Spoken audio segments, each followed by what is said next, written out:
Good evening, everyone, and as you take your seats, we just want to offer the warmest of welcomes to our annual gala here at America Needs You. My name is Linsey Davis-Roberts, and I'm a proud board member of America Needs You.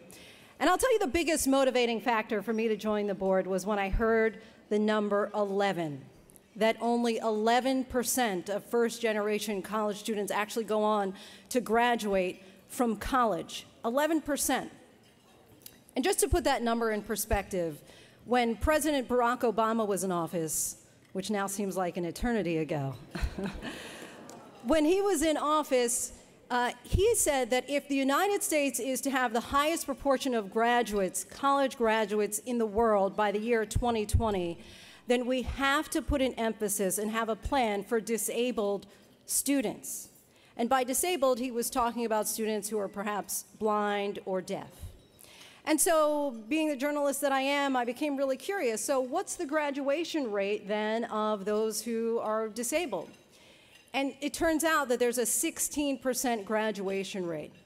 And so then, if you look at the 11% of first-generation college students and not having the cheerleader in public office, with the exception of America Needs You, where that 11% jumps to 96%. So 96% of our fellows go on to graduate from college.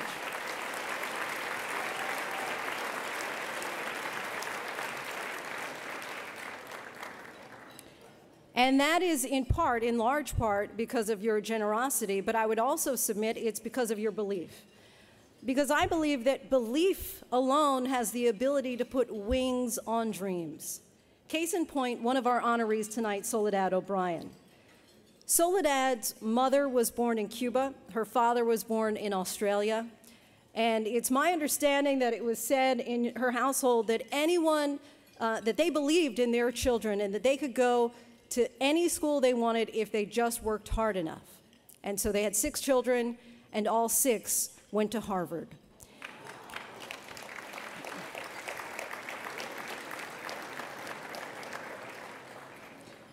And I think in large part that shows the potential of just believing in someone and giving them the necessary resources to succeed. I call it the ABCs to success, right? That you likely need to have some ability, you likely need to have belief, and you certainly need to have capital.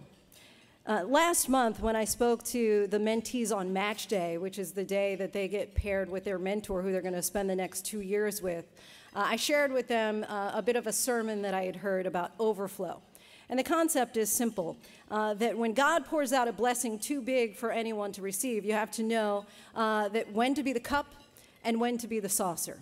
Because when you get that overflow, there's only one place for the excess to go. And that's in the saucer, which later tonight, when you're getting your coffee or your tea, you'll likely see a little residue on the saucer, or maybe a lot. And so in every relationship, you have to know, and it changes probably based on person to person, but when you're the cup and when you're the saucer.